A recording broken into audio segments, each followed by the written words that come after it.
मी ताजला आल्यावर सगळ्यांना एक प्रश्न विचारते. आय एम शुअर आल्यानंतर आता तुम्ही आधी आला असाल, पण कुठेतरी आज सगळं स्पेशल आहे ना.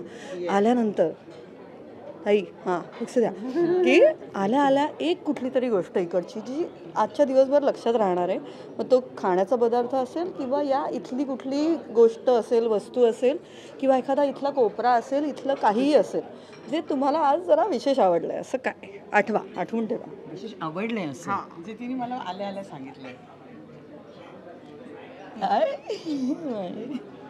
हे बघ, ही चिकनवाले लोकांना वाटेल खाण्याचं सांगते की काय. चालेल, नाही खाण्याचं पण पण सांग. एकंदरीत म्हणजे you don't feel that you have come to such a place.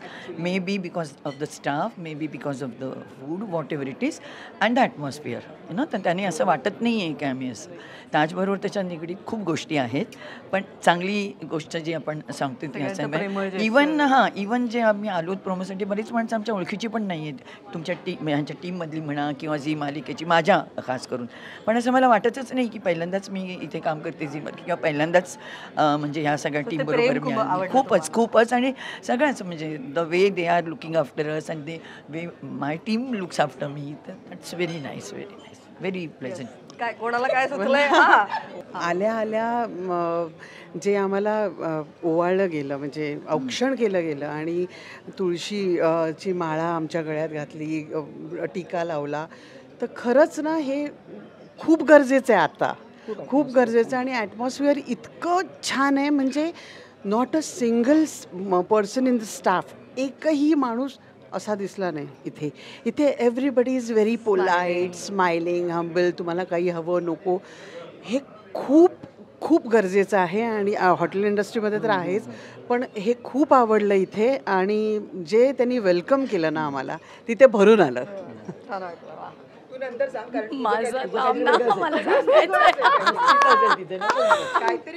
हे मला माहिती आहे एडिट होणार आहे आणि मला खूप शिव्या देणार आहेत लोक, मला माहिती आहे. काल रात्री मी एकटीच राहते, खूप वेळ असतो माझ्याकडे, कोणी माझ्या डोक्यावरती बसलेलं नसतं, तर रिकामं डोकं असल्यावरती काय काय विचार येतात. तर काल रात्री जेव्हा मला कळलं की ताजमध्ये आहे, तर मी खूप विचार केला की जर हल्ला झाला तर काय करायचं, हल्ला झाला तर काय करायचं. मग मी सगळा विचार केला कुठे लपायचं, की मी कुठे लपेन, मग मी काय करेन, मग मी साडीचा कसा वापर करेन. मी लालच साडी घातली आहे, नेसली आहे, आणि मग रक्त जमजा मी पडेन आणि मी ऍक्टिंग कशी करेन की मला गोळी लागली. ऍक्टिंग करायची असा मी इतका भयानक रात्री विचार केलेला आहे. पण मी ओव्हर थिंकर येस. पण नाही, इथे खूप सेफ वाटतंय, छान वाटतंय, मस्त वाटतंय, security is nice.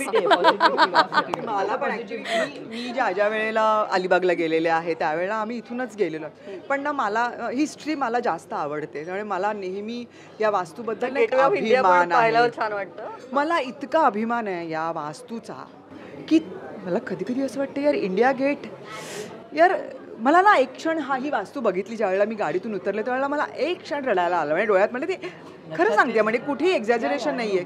Salute to JRD Tata, salute to Tata, salute to Tata असं वाटलं मला. त्यामुळे मला हे आतमध्ये त्यांच्याबद्दल आत्माभिमान आहे किंवा आपला अभिमान आहे. आणि असं वाटतं की येस, अशा देशामध्ये मी राहते की जिथे ही अशी माणसं आहेत. या सो सॅल्यूट वास्तूवर झालेला हल्ला, त्यानंतर आज पुन्हा इतकंच सुंदर उभं राहिलं. म्हणजे तो हल्ला कधी झाला हे विसरायला लावलं. पुन्हा नव्यानं, पुन्हा जोमानं उभं राहणं. एखाद्या वास्तूवर समजा हल्ला झाला तर एक आपल्याला ती म्हणजे तिकडे एक ना वाईब येते किंवा वाईब येते, पण इथे आल्यावर अजिबात तसं काही वाटलं नाही.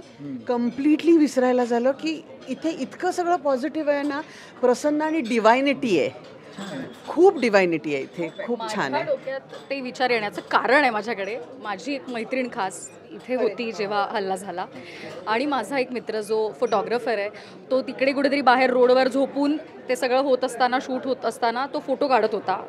He is a photographer. तर हे किस्से मी इतके ऐकलेत की माझ्या डोक्यात त्या गोष्टीने घर केलं होतं आणि कुठेतरी ते पुसलं गेलं का? पुसलं गेलं. आता मला मजा आली, मी जेवले छान, मजा आली मला. आपण स्वप्नात पण नव्हता विचार केला की आपल्या सिरियलचं इथे हे होणार आहे. आणि रेस्टरूम मध्ये किती वेळ लागला? साधारण 1 तास. गेलेच नाही गे. मी खूप वेळ छान टचअप बिचअप केलं. आम्ही पण बराच वेळ होतो सकाळपासून, म्हणजे 10 वाजल्यापासून होतो आम्ही. नाही 9 वाजल्यापासून होतो. आता जाता जाता या सिरियलचा एक USP जो आता तुम्हाला प्रेक्षकांना सांगायचा आहे, असं या सिरियलचा एक अशी एकदम भारी गोष्ट, तुम्ही आहात हे भारी आहेच, अजून काय? या सिरियलचं आमच्या सगळ्यातला बॉन्ड आहे ना, तो आमचा USP आहे आणि तो कायम असाच टिकून राहणार आणि त्यामुळे प्रेक्षकातली आणि आमच्यातली ही वीण कधीच तुटणार नाही. त्याच्यामुळे टायटल पण छान आहे ना आमचं. अजून कोणाला असं काय सुचतंय की नाही, हीच वाईब ॲक्च्युली ना तुमचे सिरियल वरच्या क्रमांकावर घेऊन जाते. हा आमचा अनुभव आहे, त्यामुळे एक बॉन्ड असंच राहणार आहे आणि प्रेक्षकांनी आम्हाला सगळ्यांना खूप चांगल्या मनाने स्वीकारावं, हीच आमची इच्छा आहे. The women of the show USP. आणि पोरोकडे गेली दुसरी, म्हणते काय आहे ह्या बायका. आणि तुमचे सगळे नॉन मराठी फ्रेंड्स पण बघणार ना आता? बघतील बघतील सगळे बघतील सगळे बघतील. त्या बघायला लावणार, म्हणजे त्यांची ऍक्टिंगच अशी आहे की ते बघायला लावणार. लास्ट बघ आमची कशी 16. खरंच खूप गोड वाटलं, खूप छान वाटलं आणि थँक्यू सो मच. खूप शुभेच्छा.